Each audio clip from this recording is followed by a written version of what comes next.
Have you ever wanted to create videos without recording yourself every single time? With avatar clones and voice clones in Pictory AI, you can create a digital version of yourself that presents and narrates automatically. In this quick guide, I'll show you how it works.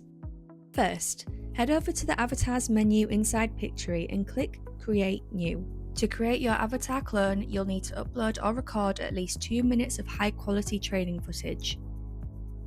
Then stop the recording to review your footage and add your name and gender. Next, you'll record and upload a short consent video.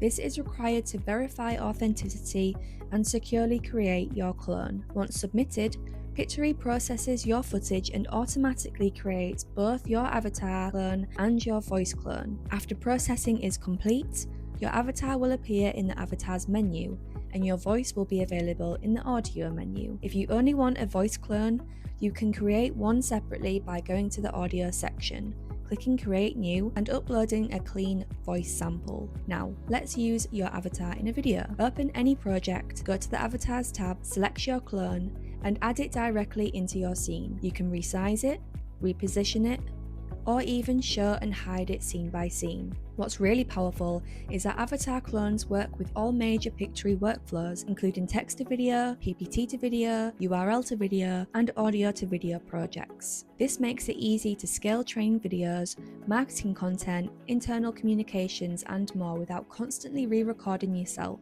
And because your avatar and voice stays consistent across projects, your content looks more professional and saves a huge amount of production time. That's how to create and use avatar clones and voice clones in Pictory AI.